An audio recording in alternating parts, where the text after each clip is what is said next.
नमस्कार दोस्तों, स्वागत है आपका Unacademy Rajasthan exam special YouTube channel पे। मैं आपका दोस्त पंकज शर्मा हाजिर हूँ आपके सामने। भारतीय संविधान की क्लास लेके इंडियन पॉलिटी हम पढ़ रहे हैं पिछले कुछ दिनों से। पिछली कुछ क्लासेस में हमने जाना है भारतीय संविधान के विकास के इतिहास क्रम के बारे में। कल हमने देखा था कि भारतीय संविधान का जो निर्माण है वो किस प्रकार हुआ, भारतीय संविधान क्या है, क्यों वो ज़रूरी है, संविधान किसी देश के लिए क्यों आवश्यक हो जाता है, संविधान निर्माण की प्रक्रिया क्या रही। इन सब बातों के बारे में हमने कल जानकारी हासिल करी थी। अब आज हम आगे बढ़ेंगे। आगे बढ़ने से पहले आप सभी दोस्त जो लिंक हैं उसे शेयर करें अपने दोस्तों के साथ, लाइक करें, सब्सक्राइब करें। जितने भी की पॉइंट्स आपको बताए जा रहे हैं, इंपॉर्टेंट पॉइंट्स, उन्हें कहीं पर नोट करते चलें और रिवीजन करते चलें। चलिए दोस्तों आगे बढ़ते हैं।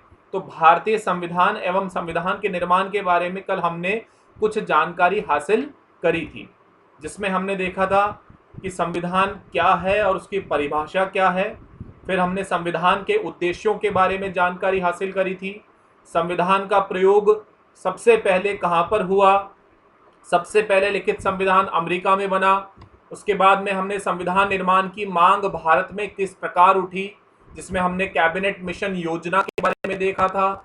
उसके बाद संविधान निर्माण प्रक्रिया के विभिन्न चरण क्या रहे, किन चरणों में संविधान का निर्माण हुआ और उसके क्या महत्वपूर्ण तथ्य थे, जिसमें हमने जवाहरलाल नेहरू के उद्देश्य प्रस्ताव के बारे में पढ़ा कि 13 दिसंबर 1946 को जवाहरलाल नेहरू ने उद्देश्य प्रस्ताव प्रस्तुत किया था, जिसे 22 जनवरी 1947 को पारित कर दिया गया। इसके बाद में हमने संविधान की प्रकृति और स्वरूप देखे थे कि कुल कितने अनुच्छेद संविधान में बनाए गए। 395 अनुच्छेद बनाए गए, 22 भाग थे, 8 अनुसूचियां थी। उसके बाद मैंने आपको बताया था कि वर्तमान में अनुसूचियां 12 हैं और अनुच्छेदों की संख्या कुल लगभग 466 के आसपास, 466 के आसपास है। लेकिन अभी वर्तमान में भी जो मूल अनुच्छेद माने जाते हैं वो 395 ही माने जाते हैं और भाग भी 22 ही माने जाते हैं, क्योंकि ये सिर्फ इन अनुच्छेदों में एज अ क्लॉज जोड़े गए हैं, किसी विशेष संविधान संशोधन के द्वारा नहीं जोड़े गए हैं। ठीक है। उसके बाद में हमने देखा था कि हमारा जो संविधान है वो एकात्मक और संघात्मक दोनों प्रकार का है। संघात्मक में मैंने आपको बताया था कि फेडरल स्ट्रक्चर है, लेकिन एकात्मक इसलिए है क्योंकि भारत को राज्यों का संघ बोला गया है। सभी राज्यों से मिलकर के भारत का निर्माण होता है। केंद्र सरकार और राज्य सरकार दोनों प्रकार की सरकारें हैं, दोनों को स्वतंत्रता भी दी गई है। केंद्र को शक्तियां ज्यादा दी गई हैं, राज्यों को शक्तियां थोड़ी कम दी गई है। तो एकात्मक और संघात्मक दोनों ही प्रकार की खूबियां हमारे को भारतीय संविधान में देखने को मिलती हैं। चलिए, उसके बाद में हमने कहा था कि आज हम बात करेंगे संविधान सभा की समितियों के बारे में। तो आज की क्लास में हम देखेंगे पहले कुछ इंपॉर्टेंट पॉइंट्स अभी हमारे बाकी रह गए हैं संविधान सभा के गठन के बारे में। कल जैसे हमने देखा कि कैबिनेट मिशन योजना में संविधान सभा के गठन की बात की गई थी कि संविधान सभा का निर्माण किया जाएगा। तो कैबिनेट मिशन के द्वारा 1946 में संविधान सभा का एक बुनियादी ढांचा तैयार कर दिया गया था। ठीक है, ये बात हमने कल की क्लास में देख ली थी कि बुनियादी ढांचा जो है, जो बेसिक स्ट्रक्चर है, वो बना दिया गया था कैबिनेट मिशन के द्वारा। इसके अंदर जो ढांचा बनाया गया, जो स्ट्रक्चर बनाया गया था, इसमें संविधान सभा में कुल सदस्यों की संख्या कितनी होनी थी? 389 होनी थी, जिसमें ब्रिटिश प्रांतों के 292 मेंबर्स पार्टिसिपेट करेंगे और देशी रियासतों के 93 मेंबर्स और 4 मेंबर्स जो होंगे जो कमिश्नरेट एरियाज थे ब्रिटेन के समय में, वो सभी इसमें पार्टिसिपेट करेंगे। बात क्लियर है क्या? चलिए, दूसरी बात इसमें हमने देखनी थी कि जो ये सदस्य चुने जाएंगे, 389 मेंबर्स के जो टोटल नंबर चुने जाएंगे, ये प्रत्येक प्रांत से, यानी 10 लाख पर एक प्रतिनिधि, यानी प्रत्येक 10 लाख लोगों पर एक प्रतिनिधि का चुनाव किया जाएगा। यानी कि हम कह सकते हैं कि जो एक रिप्रेजेंटेटिव है वो 10 लाख लोगों को प्रतिनिधित्व प्रदान करेगा संविधान सभा में, राइट। 10 लाख पीपल्स पे 1 रिप्रेजेंटेटिव रिप्रेजेंट करेगा संविधान सभा में, ये बात हमें ध्यान में रखनी है। नेक्स्ट पॉइंट जो है वो हमने कल देखा था कि संविधान सभा के सदस्यों को संप्रदाय के आधार पर, धर्म के आधार पर 3 भागों में बांट दिया गया था। एक मुस्लिम समुदाय से लोग लिए गए थे, सिख समुदाय, और जो तीसरा था वो सामान्य, जिसमें सभी हिंदू समुदाय के लोगों को शामिल कर लिया गया था, क्योंकि हिंदू धर्म जो है उसमें विभिन्न प्रकार की जातियां देखने को हमारे को मिलती है। ठीक है, नेक्स्ट पॉइंट हम देखेंगे कि जो पहला अधिवेशन है वो 9 दिसंबर 1946 को हुआ था, जिसका मुस्लिम लीग ने बहिष्कार किया था। ये इंपॉर्टेंट पॉइंट है, ये आपको ध्यान में रखना होगा। क्वेश्चन में स्टेटमेंट इस प्रकार से आएगा कि मुस्लिम लीग ने प्रथम अधिवेशन में भाग लिया था। अगर मल्टीपल चॉइस का क्वेश्चन बनेगा जिसमें हमें 3 स्टेटमेंट या 4 स्टेटमेंट देखने को मिलेंगे, वहां पे पॉइंट क्या बन सकता है कि मुस्लिम लीग ने पहले अधिवेशन में भाग लिया था।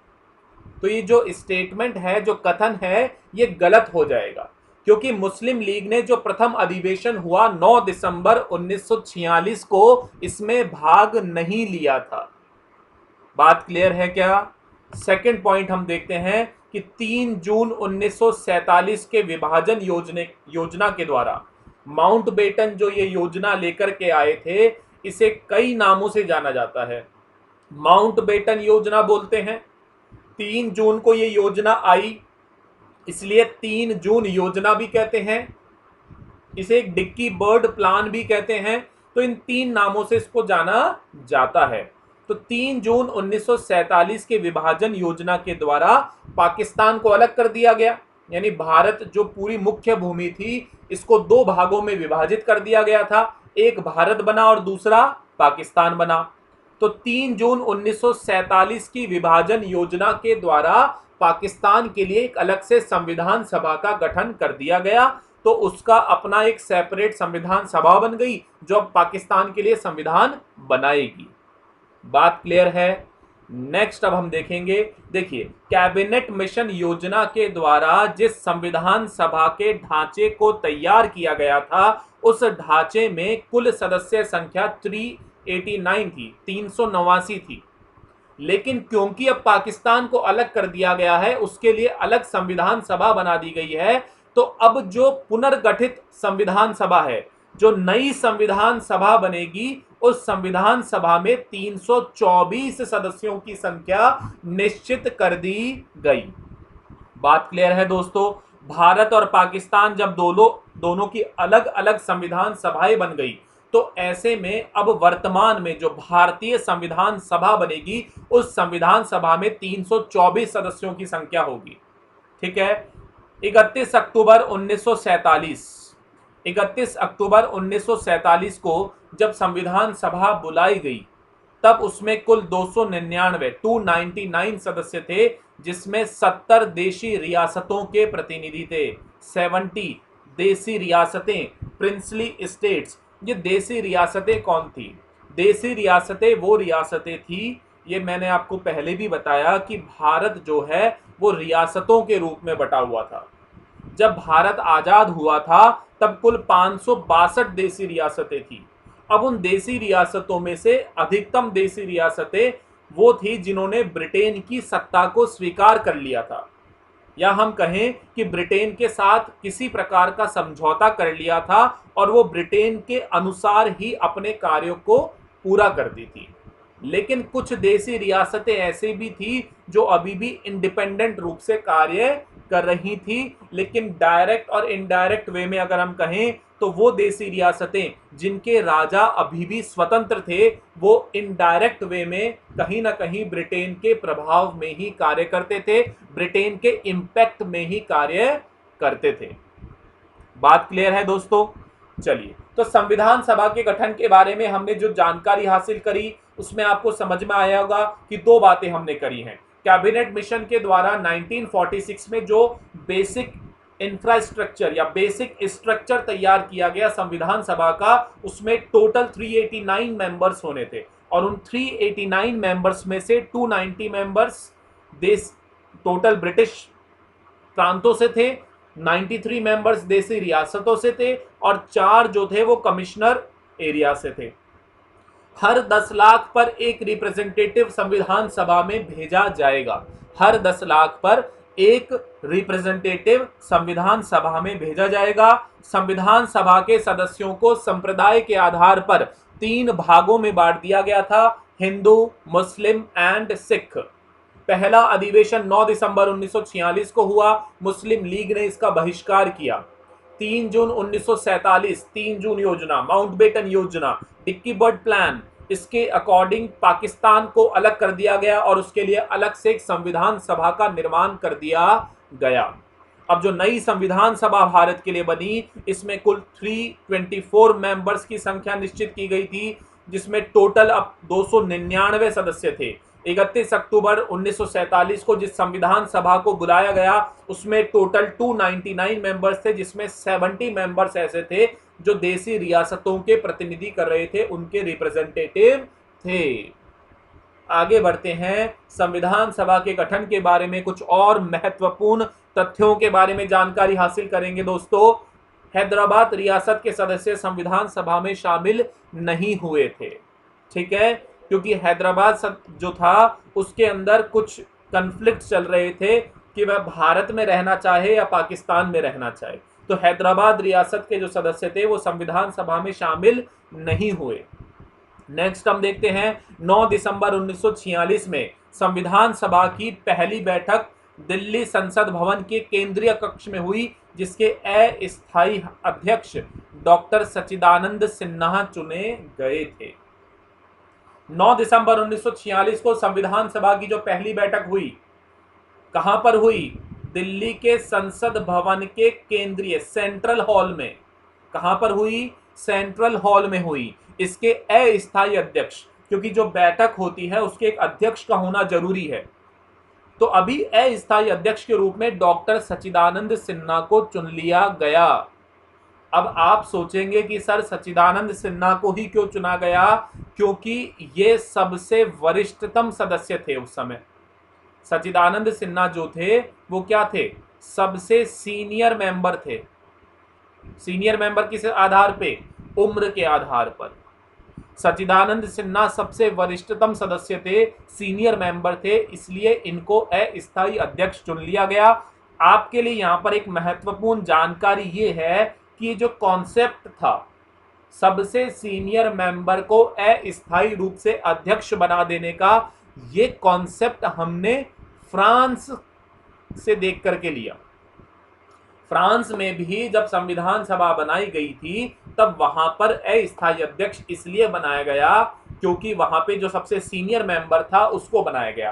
तो हमने भी फ्रांस की देखा देखी हमारी पहली संविधान सभा की बैठक में डॉक्टर सच्चिदानंद सिन्हा को अस्थायी अध्यक्ष बना दिया क्योंकि वो सबसे सीनियर मेंबर थे। आगे बढ़ते हैं, 11 दिसंबर 1946 को जो अगली बैठक हुई, उस अगली बैठक में डॉक्टर राजेंद्र प्रसाद को स्थायी रूप से अध्यक्ष बना दिया गया। अब स्थायी अध्यक्ष कौन है? डॉक्टर राजेंद्र प्रसाद, और साथ ही साथ एक उपाध्यक्ष भी बनाया गया। उपाध्यक्ष ये कौन बनाए गए? H.C. मुखर्जी।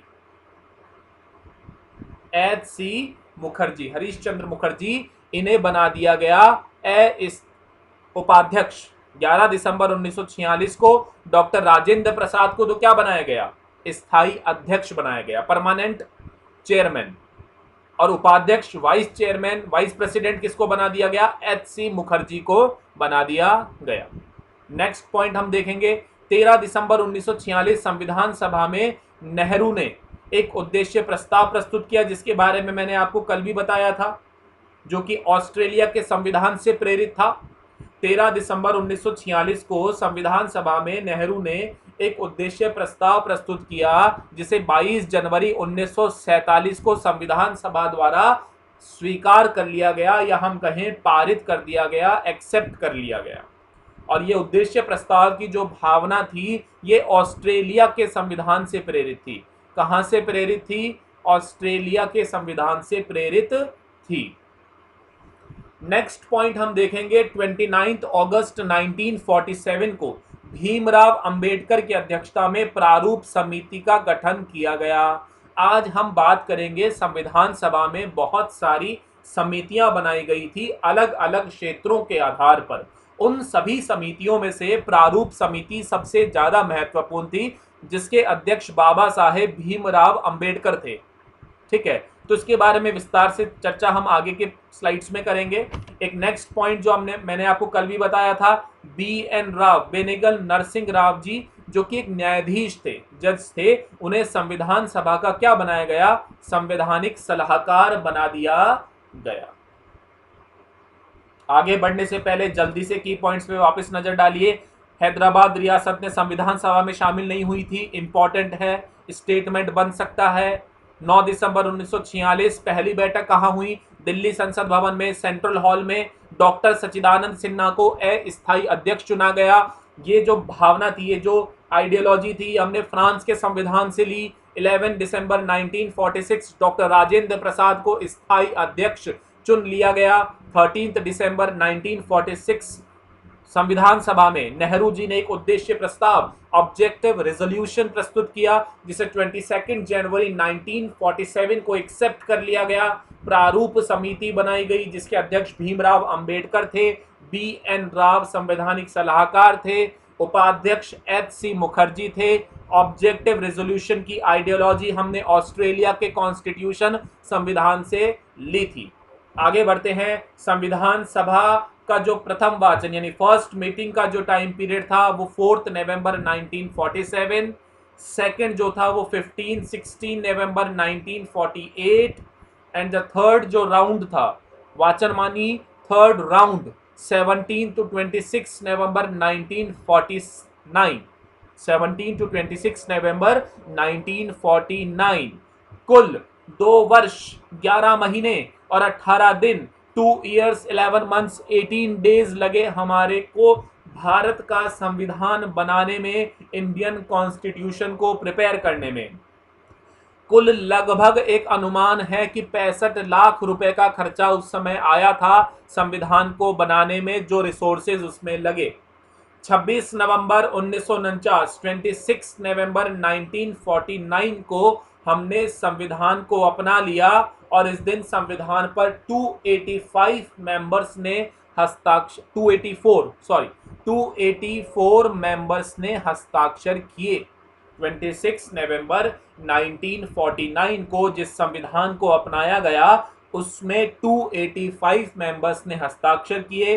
22 जुलाई 1947, 22 जुलाई 1947 को हमने हमारे राष्ट्रीय ध्वज, नेशनल फ्लैग, हमारा तिरंगा, उसको हमने अपना लिया। राष्ट्रीय गान को हमने 24 जनवरी को अपना लिया, और साथ ही साथ उसके बाद में 24 जनवरी 1950 को हमने राष्ट्रीय गीत अपना लिया। राष्ट्रीय गीत भी अपनाया हमने, और इसी दिन हमने 24 जनवरी 1950 को डॉक्टर राजेंद्र प्रसाद को भारत का प्रथम राष्ट्रपति भी बना दिया। बात क्लियर है क्या? 22 जुलाई 1947 को हमने राष्ट्रीय ध्वज अपनाया, 24 जनवरी 1950 को हमने राष्ट्रीय गान, राष्ट्रीय गीत को भी हमने अपना लिया। जो पहला केंद्रीय मंत्रिमंडल बना, उस केंद्रीय मंत्रिमंडल में जवाहरलाल नेहरू को कार्यकारी परिषद का उपाध्यक्ष बनाया गया। एक बार सिर्फ हमें ये देखना है कि जो पहला केंद्रीय मंत्रिमंडल बना था उसमें किस व्यक्ति को क्या पद दिए गए थे। ठीक है, तो जवाहरलाल नेहरू को कार्यकारी परिषद का उपाध्यक्ष बनाया गया। वल्लभ भाई पटेल को गृह, सूचना और प्रसारण मंत्रालय दिया गया।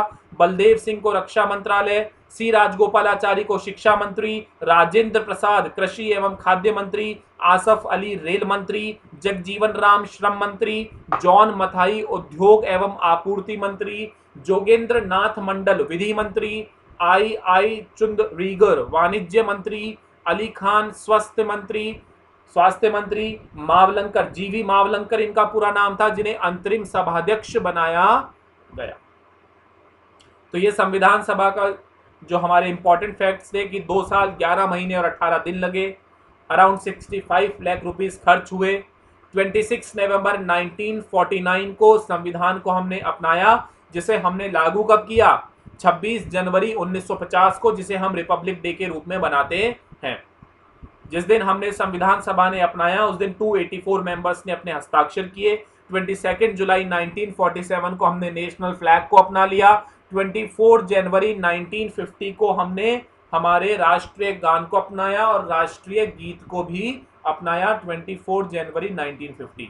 और साथ ही साथ डॉक्टर राजेंद्र प्रसाद को पहला राष्ट्रपति हमने इस दिन नियुक्त कर दिया। केंद्रीय मंत्रिमंडल में किन किन सदस्यों को क्या क्या पद दिए गए, इसके बारे में जानकारी हमने हासिल कर ली है। अब आगे बढ़ते हैं। अब हम बात करेंगे संविधान सभा की समितियों के बारे में। जो हमने कल डिसाइड किया था कि संविधान सभा की समितियां कौन कौन सी बनी, उनके बारे में बात करेंगे। जिसमें हम पहली समिति जो देखते हैं वो है प्रक्रिया। इसमें बच्चों आपको क्या करना है, प्रारूप समिति इंपॉर्टेंट है, जिसके बारे में हम थोड़ी विस्तार से चर्चा करेंगे। बाकी जो समितियां हैं उन समितियों के नाम, यानी जो अध्यक्ष रहे, आपको उन समिति को याद रखना है और किस समिति का कौन अध्यक्ष था इसको याद रखना है। बाकी समिति में डिटेल में नहीं जाना है हमारे को। समिति के बारे में आपसे नहीं पूछेगा कि समिति के बारे में लिखिए, या प्री में समिति से रिलेटेड आपके लिए कोई 4 ऑप्शन तैयार करके सवाल बन गया, ऐसा नहीं होगा। आपको समिति का नाम याद रखना है और उस समिति का अध्यक्ष कौन था ये आपको याद में रखना है। तो पहली समिति जो हम देखते हैं, प्रक्रिया विषयक नियमों संबंधी समिति, ठीक है। तो इस समिति के जो अध्यक्ष थे वो कौन थे? राजेंद्र प्रसाद थे। दूसरा संचालन समिति, फिर वित्त एवं स्टाफ समिति। तो इन तीनों ही समितियों के अध्यक्ष कौन है? राजेंद्र प्रसाद हैं। प्रक्रिया विषयक नियमों संबंधी समिति, जो प्रक्रियाएं थी उनके क्या नियम होंगे, संचालन किस प्रकार से होगा, फाइनेंस एंड स्टाफ रिलेटेड जो भी कमिटी के मेंबर्स डिसीजंस लिए जाने थे, इन सब के अध्यक्ष कौन बने? राजेंद्र प्रसाद। आवास संबंधी समिति जो थी उसके अध्यक्ष बने बी पट्टाभी सीतारमैया। आवास समिति के जो अध्यक्ष थे वो कौन बने? बी पट्टाभी सीतारमैया। कार्य संचालन संबंधी समिति, इसके अध्यक्ष थे के एम मुंशी। कार्य संचालन संबंधी जो समिति थी इसके अध्यक्ष थे के एम मुंशी। इसके बाद राजेंद्र प्रसाद का नाम वापस आता है। राष्ट्रीय ध्वज संबंधी जो समिति थी, तदर्थ समिति जिसकी थी, उसके अध्यक्ष थे राजेंद्र प्रसाद। राष्ट्रीय ध्वज संबंधी तदर्थ समिति के अध्यक्ष थे राजेंद्र प्रसाद। संविधान सभा के कार्यकरण संबंधी, यानी सभा से रिलेटेड जो भी कार्य होंगे उसके लिए समिति जो बनाई गई वो जीवी मावलंकर। राज्यों को लेकर क्या नियम कानून बनेंगे उसकी जो समिति थी उसके अध्यक्ष थे जवाहरलाल नेहरू। नेक्स्ट जो समिति है मौलिक अधिकार, जो हम भाग 3 में पढ़ेंगे, अल्पसंख्यक एवं जनजातीय और अपवर्जित क्षेत्र, यानी जो आदिवासी क्षेत्र हैं, जो थोड़े से बैकवर्ड ज्यादा है, उनसे रिलेटेड मौलिक अधिकार, अल्पसंख्यक एवं जनजातीय और अपवर्जित क्षेत्रों संबंधी सलाहकार समिति के अध्यक्ष बनेंगे वल्लभ भाई पटेल। अल्पसंख्यकों के लिए ही एक उपसमिति बनाई गई जिसके अध्यक्ष थे एच.सी. मुखर्जी। मौलिक अधिकार संबंधी एक उपसमिति बनाई गई जो कि जे.बी. कृपलानी की अध्यक्षता में बनी। संघीय शक्ति मतलब केंद्र और राज्य के मिलकर जो संघ बनेगा, केंद्र और राज्य सरकारों को मिलकर के जो संघ बनेगा, उस संघीय शक्तियों संबंधी जो समिति है वो जवाहरलाल नेहरू की अध्यक्षता में बनी। संघीय संविधान संबंधी जो समिति है वो भी जवाहरलाल नेहरू की अध्यक्षता में बनी। प्रारूप समिति जो सबसे ज्यादा इंपॉर्टेंट है, बी.आर. अंबेडकर की अध्यक्षता में बनी। उसके बाद में एक आखिरी है प्रत्यय पत्र संबंधी समिति, अल्लादी कृष्णा स्वामी अय्यर की अध्यक्षता में बनी। आपको सिर्फ समितियों के नाम और अध्यक्षों के नामों को ही याद में रखना है। बात क्लियर है? चलिए आगे बढ़ते हैं। आगे हम देखेंगे प्रारूप समिति के बारे में। थोड़ी इंपॉर्टेंट है तो प्रारूप समिति जो है उसको कब बनाया गया? उसको बनाया गया 29 अगस्त 1947 में। 29 अगस्त 1947 में संविधान सभा ने संविधान का मसौदा यानी संविधान का प्रारूप कैसा होगा, प्रारूप समझ रहे हैं, किताबें हम देखते हैं तो उसका एक प्रारूप देखते हैं, हम एक इंडेक्स देखते हैं, फिर उसमें टॉपिक्स का नाम होता है, टॉपिक्स में सब टॉपिक्स होते हैं, फिर आखिरी में हम उसका कुछ डिटेल देखते हैं, जो भी व्यक्ति है, जो भी टीचर है जिसने उस किताब के बारे में लिखा है। तो एक प्रारूप यानी कोई ढांचा तैयार करना, उसका फॉर्मेट तैयार करना। तो संविधान का फॉर्मेट कैसा होगा, उसका प्रारूप कैसा होगा, उसके लिए 29 अगस्त 1947 में संविधान सभा ने उसका प्रारूप तैयार करने के लिए डॉक्टर भीमराव अंबेडकर की अध्यक्षता में एक प्रारूप समिति का गठन किया। बात क्लियर है क्या? तो प्रारूप समिति के अध्यक्ष कौन थे? भीमराव अंबेडकर। अब जो प्रारूप उन्हें तैयार करना था यानी जो ड्राफ्ट उन्हें तैयार करना था, उसमें समिति को ड्राफ्ट को तैयार करने में समिति को 2 साल से ज्यादा का समय लग गया और 26 नवंबर 1949 को समिति ने संविधान का ड्राफ्ट संविधान सभा के सामने पेश कर दिया। 26 नवंबर 1949 को, जिस दिन संविधान सभा ने संविधान को अपना लिया था। पिछली ही स्लाइड में हमने पढ़ा है कि 26 नवंबर 1949 को संविधान सभा ने संविधान को स्वीकार कर लिया, एक्सेप्ट कर लिया। तो इसी दिन प्रारूप समिति जो बनी थी, वो कब बनी थी? तारीख याद रखनी है आपको, फैक्चुअल क्वेश्चन बनेगा। 29 अगस्त 1947 को बनी थी, भीमराव अंबेडकर की अध्यक्षता में बनी थी और 26 नवंबर 1949 को इस समिति ने अपना ड्राफ्ट संविधान सभा के सामने पेश कर दिया था। बाद में संविधान का प्रभाव में आया, ये हम सभी जानते हैं। 26 जनवरी 1950 को देश को अपना संविधान मिल गया। इसमें हमें ये ध्यान रखना है कि कुल इसमें भीमराव अंबेडकर सहित कितने मेंबर थे? टोटल 7 मेंबर थे। पहले अध्यक्ष भीमराव अंबेडकर जो इसके अध्यक्ष थे। दूसरा हम देखते हैं एन गोपालास्वामी अयंगर। ये एन गोपालास्वामी अयंगर जो प्रारूप समिति के सदस्य हैं, ये आजादी से पहले कश्मीर के प्रधानमंत्री थे। नेक्स्ट हम देखेंगे अल्लादी कृष्णा स्वामी अय्यर, ये मद्रास के एडवोकेट जनरल थे। एडवोकेट जनरल एक इंपॉर्टेंट पद होता है, अटॉर्नी जनरल जिसे हम बोलते हैं वर्तमान संविधान में। ठीक है, इसके बारे में हम जानकारी हासिल करेंगे जब अटॉर्नी जनरल के बारे में पढ़ेंगे। स्टेट्स में भी एडवोकेट जनरल्स होते हैं, राज्यों के महाधिवक्ता। तो अल्लादी कृष्णा स्वामी अय्यर जो थे वो मद्रास के एडवोकेट जनरल थे। 4th मेंबर थे कन्हैयालाल मानिकलाल मुंशी। कन्हैयालाल मानिकलाल मुंशी ये एक साहित्यकार थे। इन्हें संविधान सभा में ऑर्डर ऑफ बिजनेस कमेटी का भी अध्यक्ष बनाया गया था। एडिशनल इंफॉर्मेशन है, आपको याद में रखनी है। कन्हैयालाल मानिक्यलाल मुंशी जो कि एक साहित्यकार थे और संविधान सभा में ऑर्डर ऑफ बिजनेस कमेटी का इन्हें अध्यक्ष बनाया गया था। बीएल मित्र भी एक एडवोकेट जनरल थे और डीपी खेतान एक प्रसिद्ध वकील थे। लेकिन यहां पर एक इंपॉर्टेंट नोट है आप लोगों के लिए, देखिए, बाद में बीएल मित्र की जगह तो एन माधव राव आ गए। किन की जगह? बीएल मित्र की जगह तो कौन आ गए? एन माधव राव। और डीटी खेतान की जगह पर कौन आ गए? टीटी कृष्णामाचारी। टीटी कृष्णामाचारी क्यों आए? क्योंकि 1948 में डीपी खेतान की मृत्यु हो गई थी। ठीक है, डीपी खेतान की 1948 में मृत्यु हो गई थी, इसलिए टीटी कृष्णामाचारी को उनकी जगह सदस्य बनाया गया और बीएल मित्र ने अपनी सदस्यता त्याग। बीएल मित्र जो आए, एन माधव राव आए हैं बीएल मित्र की जगह पे, तो इनको थोड़ा सा हेल्थ प्रॉब्लम हो गया था बीएल मित्र को, तो बीएल मित्र की जगह फिर कौन आ गए? एन माधव राव। बात क्लियर है? यानी 2 नए सदस्य बाद में जुड़े।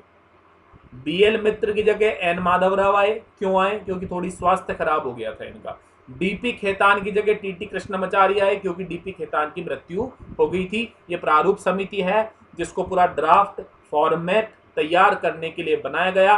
29 अगस्त 1947 को बनाया गया, जिसको 2 साल से ज़्यादा का समय लगा। 26 नवंबर 1949 को ड्राफ्ट इसने तैयार कर दिया। 26 जनवरी 1950 को हमारा संविधान प्रभाव में आ गया। 7 कुल सदस्य थे प्रारूप समिति में, doctor Bhimrao Ambedkar, N Gopalaswami Ayyangar, Alladi Krishnaswamy Iyer, Kanhaiyalal Maneklal Munshi, BL Mitra and DP Khaitan. BL Mitra की जगह बाद में एन माधव राव आए, डीपी खेतान की जगह टीटी कृष्णामाचारी आए। 7 सदस्यों का नाम आपको याद में रखना है, सवाल पूछा जा सकता है। फैक्चुअल सवाल राजस्थान के एग्जाम्स में काफी ज्यादा पूछे जाते हैं, ये बात आपको ध्यान में रखनी है। ठीक है, आगे बढ़ते हैं। अब हम देखेंगे भारतीय संविधान की विशेषताओं के बारे में, characteristics of Indian constitution. Bharat का संविधान 26 जनवरी 1950 को लागू हुआ, जिसमें मूल संविधान में हमने बात करी थी कल भी और आज भी 395 अनुच्छेद थे, 8 अनुसूचियां थी। 8 अनुसूचियां थी, जो अब वर्तमान में कितनी हैं? वर्तमान में अनुसूचियां हैं 12 और कुल 22 भाग थे। दुनिया का सबसे बड़ा लिखित संविधान हमारे संविधान की पहली विशेषता। ठीक है, 26 जनवरी 1950 को जो संविधान लागू हुआ था, उसमें कुल 395 अनुच्छेद थे, 8 अनुसूचियां थी और 22 हिस्से थे। वर्तमान में अनुच्छेदों की संख्या कुल लगभग 466 के आसपास है, भाग कुल लगभग 26 हैं और अनुसूचियां 12 हैं। दुनिया का सबसे बड़ा लिखित संविधान है। अनुच्छेद और भाग अभी भी हम मूलतः 395 और 22 ही मानते हैं, क्योंकि जो बदलाव हुए हैं वो संविधान संशोधन करके नहीं किए गए हैं।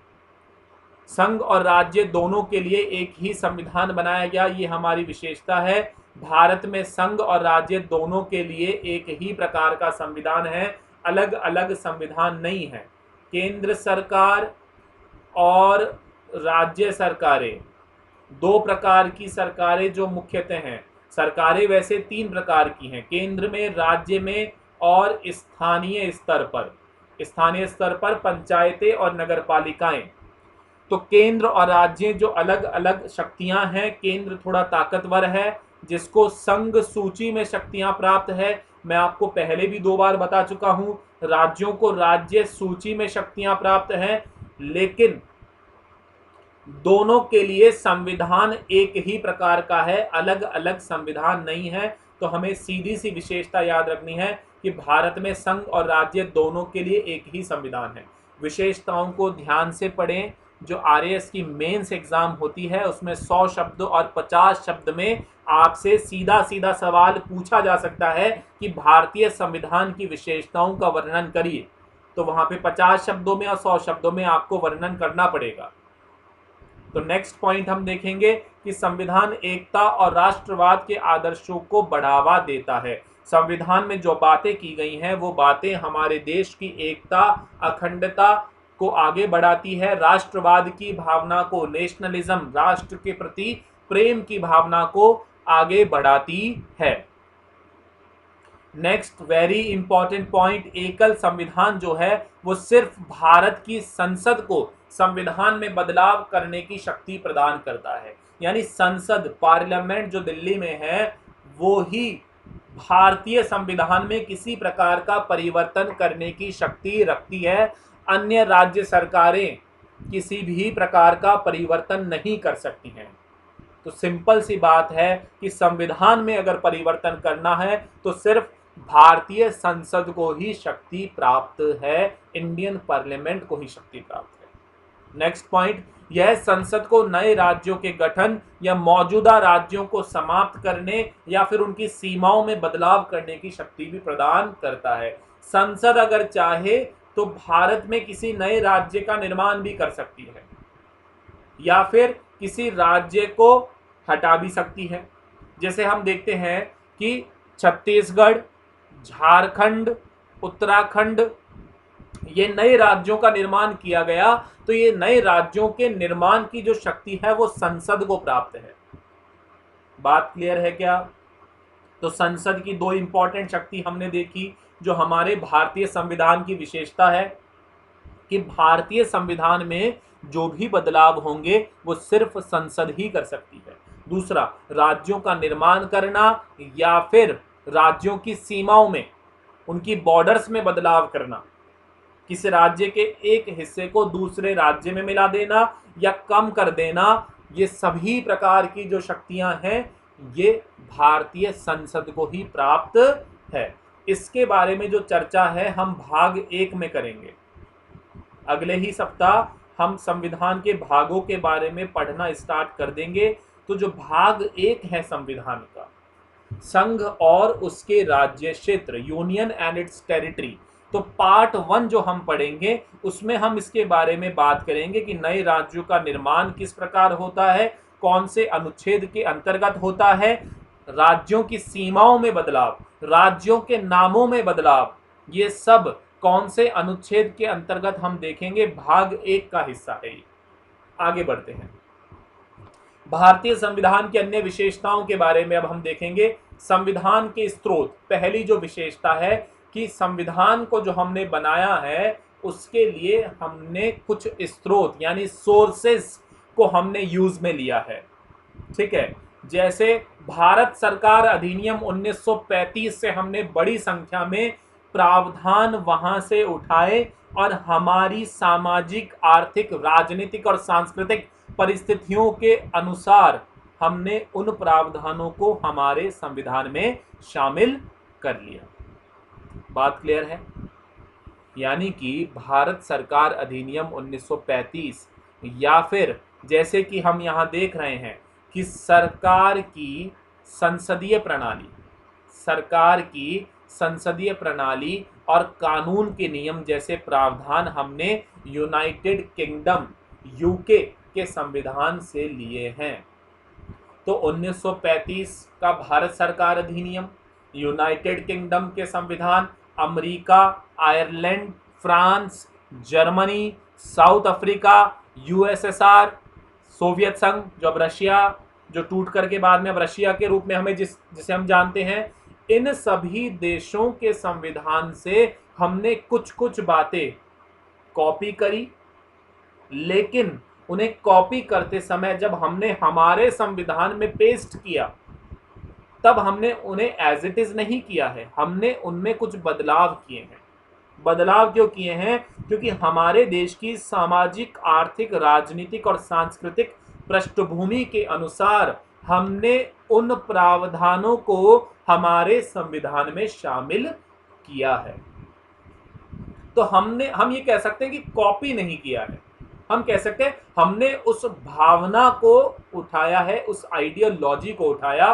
तो संविधान के स्रोत, तो भारतीय संविधान की एक पहली विशेषता, महत्वपूर्ण विशेषता हम कह सकते हैं कि हमने हमारे देश के संविधान में अन्य देश के संविधानों में जो अच्छी बातें थी उन्हें हमारे संविधान में समाहित किया है।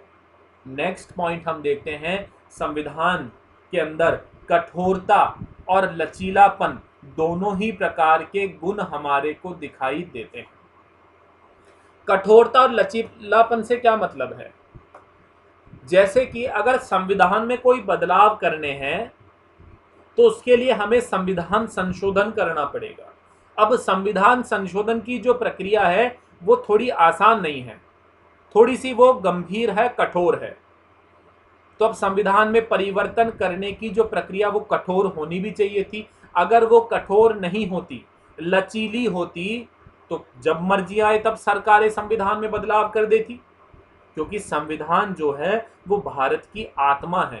भारतीय संविधान जो है वो भारत की आत्मा है और आत्मा में परिवर्तन आसानी से नहीं किया जाना चाहिए। इसीलिए हमने संविधान के जो महत्वपूर्ण भाग थे उन महत्वपूर्ण भागों को कठोर बना के रखा, जिससे कि उसमें आसानी से बदलाव नहीं किया जा सके। संविधान का जो मूल ढांचा है, बेसिक स्ट्रक्चर है, उसमें आसानी से बदलाव ना किया जा सके। ठीक है, अब वो कठोरता क्या है वो हम जब संविधान सभा के संशोधनों के बारे में पढ़ेंगे, अनुच्छेद 368 के बारे में पढ़ेंगे, तब जानेंगे। तो अभी आप सिर्फ इतना समझ लीजिए कि संविधान की विशेषता है कि वो कठोर है और साथ ही साथ लचीला भी है। लचीला कैसे है? केंद्र और राज्य दोनों को कुछ कुछ शक्तियां बराबर से विद्यमान है, दोनों को बराबर स्वतंत्रता दी है हमारे संविधान ने। केंद्र को कुछ महत्वपूर्ण पावर दी है, तो राज्यों को भी कुछ शक्तियां दी हैं जिससे राज्य स्वतंत्र रूप से कार्य कर सके। तो ये दोनों एग्जाम्पल दिखाते हैं कि भारतीय संविधान कठोर है पर लचीला भी है। संशोधन आसानी से नहीं कर सकते हो, लेकिन केंद्र और राज्य को बराबर स्वतंत्रता दी गई है। केंद्र को कुछ ज्यादा है, राज्य को कुछ कम है, लेकिन स्वतंत्रता दोनों को दी गई है। बात क्लियर है क्या? नेक्स्ट पॉइंट हम देखते हैं, धर्मनिरपेक्ष देश। ये हमारे संविधान की सबसे महत्वपूर्ण विशेषता। क्यों महत्वपूर्ण है? भारत जो है विश्व में सबसे बड़ा लोकतांत्रिक देश है। भारत विश्व का सबसे बड़ा डेमोक्रेटिक कंट्री है हम, और इस डेमोक्रेटिक कंट्री में दुनिया के सबसे ज्यादा धर्मों के लोग रहते हैं, और उन धर्मों में भी विभिन्न विभिन्न प्रकार की जातियां, हिंदू, मुस्लिम, सिख, ईसाई, जैन, बौद्ध, और इनमें अलग अलग जातियां, इनके अलग अलग सब कैटेगरीज। तो विश्व में अगर सबसे ज्यादा विविधता, सबसे ज्यादा धर्म और जातियों के लोग, अलग अलग संस्कृतियों के लोग अगर हमें किसी देश में देखने को मिलेंगे विश्व में, तो वो भारत में मिलेंगे। तो ऐसे में भारत ने किस प्रकार की भावना को अपनाया? भारत ने धर्मनिरपेक्ष की भावना को अपनाया। और धर्मनिरपेक्ष का अर्थ क्या होता है कि भारत में मौजूद सभी धर्मों को समान रूप से आदर किया जाएगा। भारत में जितने भी धर्म हैं उनका समान रूप से संरक्षण, उन्हें सुरक्षा प्रदान की जाएगी, सभी को समान रूप से समर्थन सरकारों के द्वारा मिलेगा, संविधान के द्वारा मिलेगा। केंद्र सरकारें और राज्य सरकारें सभी धर्मों की बराबर सुरक्षा करेंगी, सभी धर्मों को बराबर सहायता और समर्थन प्रदान करेंगी। तो धर्मनिरपेक्षता यानी भारत में सभी धर्म समान हैं, सभी धर्मों को बराबर आदर दिया जाता है, सब एक दूसरे के धर्मों का सम्मान करते हैं, यानी भारत में इतनी विविधता होने के बाद भी एकता विद्यमान है। ये हमारी बहुत महत्वपूर्ण विशेषता है। नेक्स्ट पॉइंट हम देखेंगे, भारत में संघवाद। संघवाद से मतलब ये है कि भारत के संविधान में संघ और केंद्र यानी संघ केंद्र यानी सेंटर गवर्नमेंट और राज्य सरकारें state governments and centre governments, इन दोनों के बीच में सत्ता का बंटवारा किया गया है।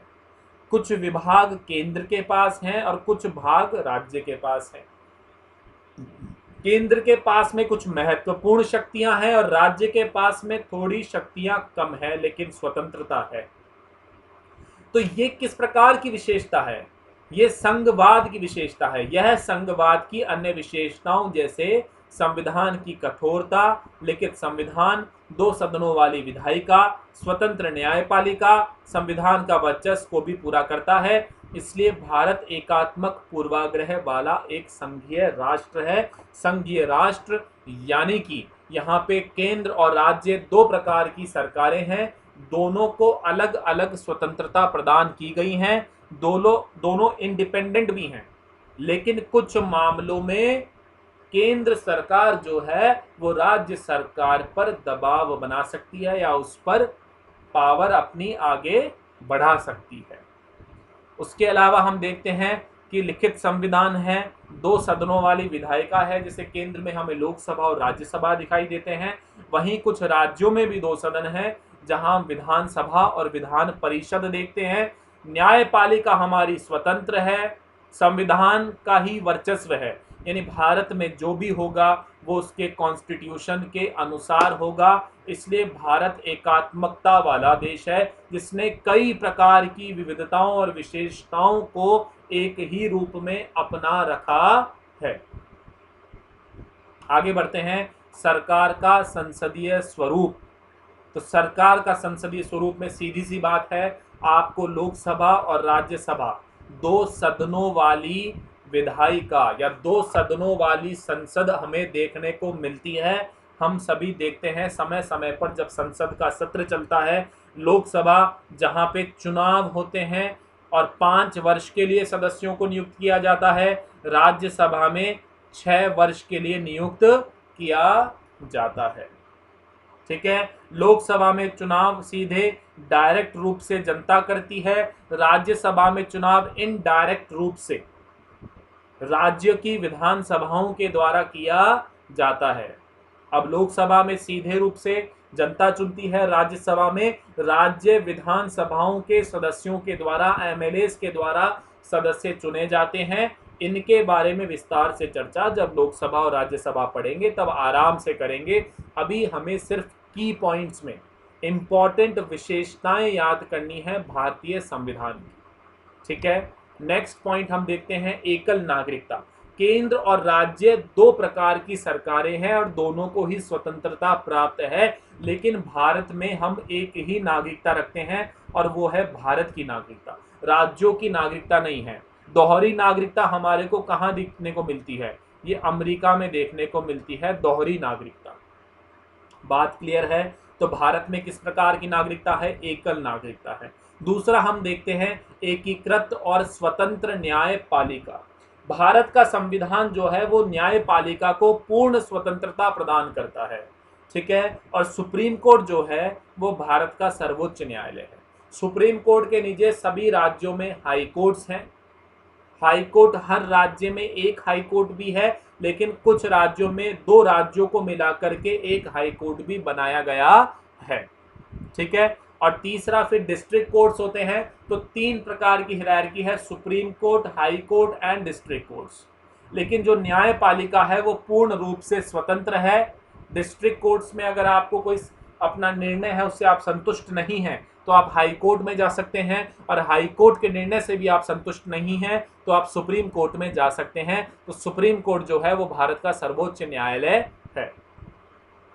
नेक्स्ट, वेरी इंपॉर्टेंट, मौलिक अधिकार संविधान के तीसरे भाग में है। अनुच्छेद 12 से 35 तक हम मौलिक अधिकारों का उल्लेख किया गया है। मौलिक अधिकार हम बड़े विस्तार से पढ़ेंगे क्योंकि भाग 3 जो है वो भारतीय संविधान का मैग्ना कार्टा यानी एक बहुत इंपॉर्टेंट डॉक्यूमेंट कहा गया है। मौलिक अधिकार जो है वो सबसे महत्वपूर्ण माने गए हैं क्योंकि ये वो अधिकार हैं जो व्यक्ति को खुद के पर्सनल डेवलपमेंट, स्व विकास के लिए उसे मिलने जरूरी है। तो भारतीय संविधान भारत के सभी नागरिकों को इस प्रकार के अधिकार प्रदान करता है जिससे वो स्वयं का, समाज का और देश का संपूर्ण विकास कर सकें।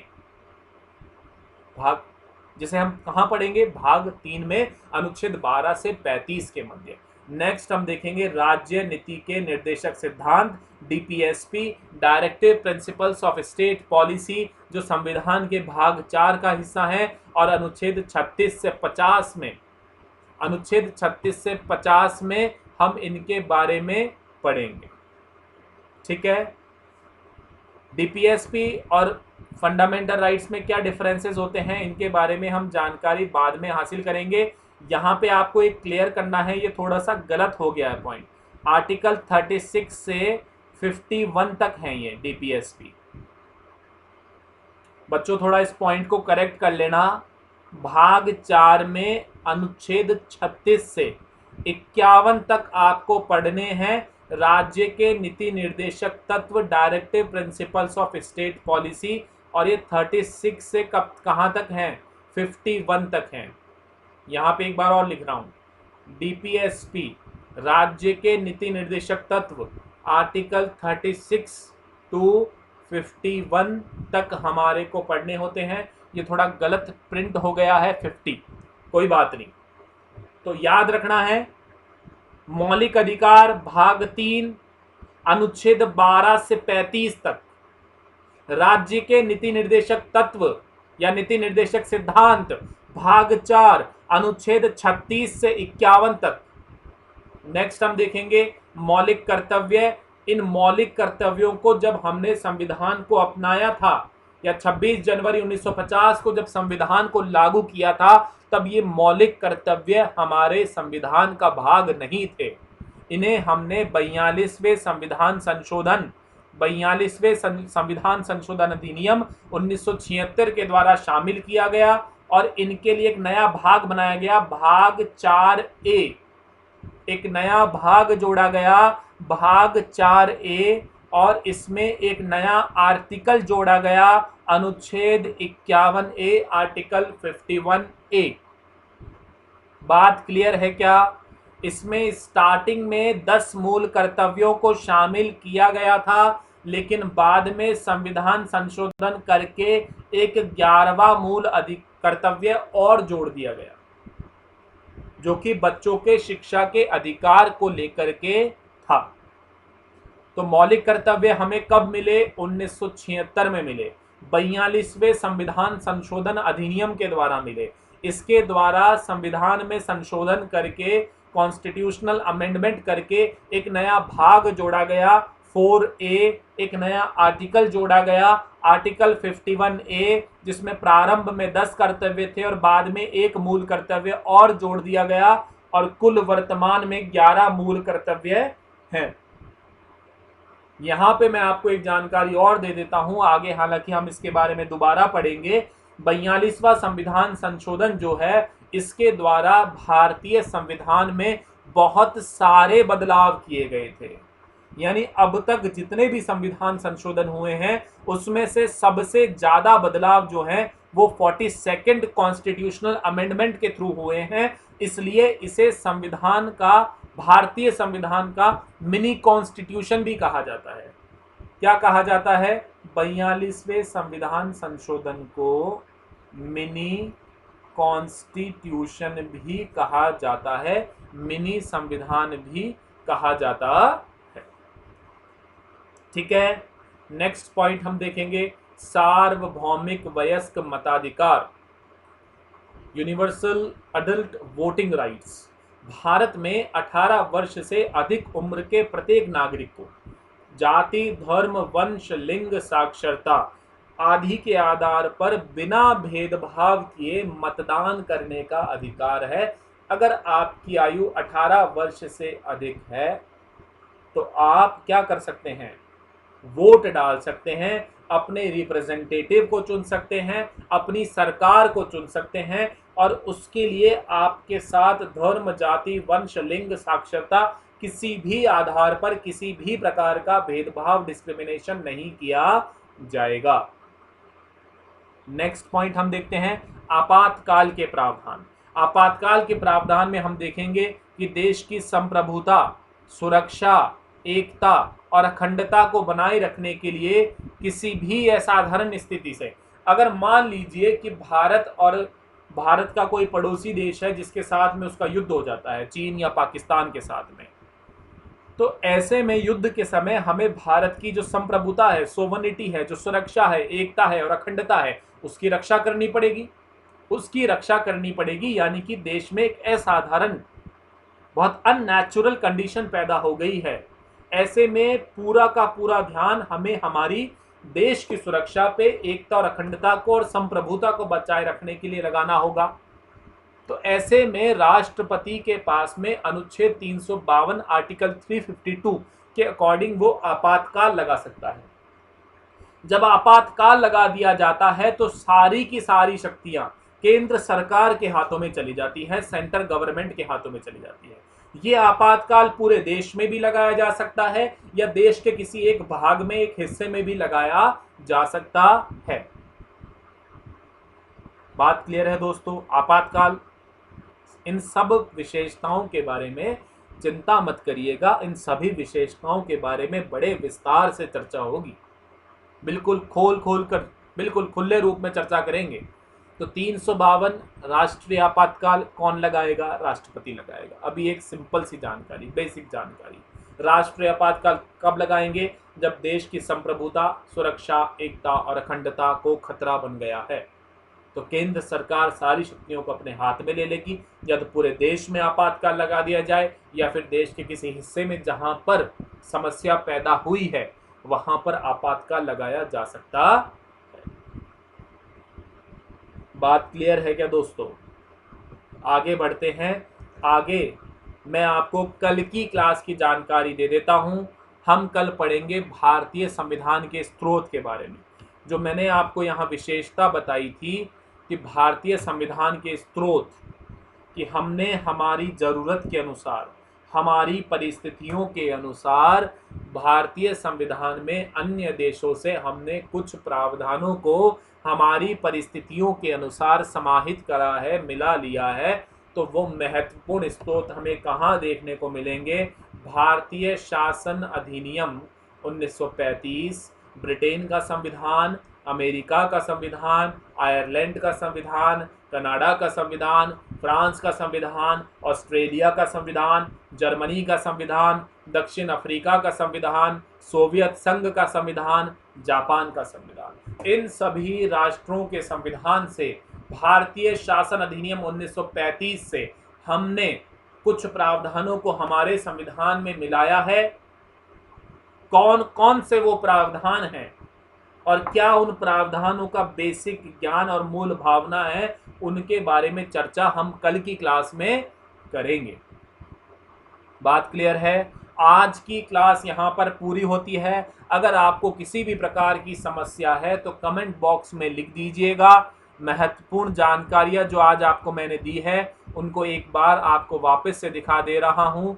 संविधान सभा का गठन कैसे हुआ, संविधान सभा के गठन किस तारीख को हुए, कौन अध्यक्ष बनाए गए, संविधान सभा कब बनी, कब उसने अपना कार्यकाल पूरा किया, राष्ट्रीय ध्वज, राष्ट्रीय गान, राष्ट्रीय गीत कब अपनाए गए, केंद्रीय मंत्रिमंडल के कौन से सदस्य थे और उन्हें कौन से विभाग दिए गए थे, संविधान सभा की सभी समितियों के नाम और उनके अध्यक्षों के बारे में जानकारी हासिल करी, प्रारूप समिति के बारे में जानकारी हासिल करी, भारतीय संविधान की विशेषताएं हमने देख ली है और भारतीय संविधान के स्रोत कौन कौन से हैं वो हम देख लिए हैं, लेकिन उनके बारे में जो जानकारी होगी वो हम कल हासिल करेंगे।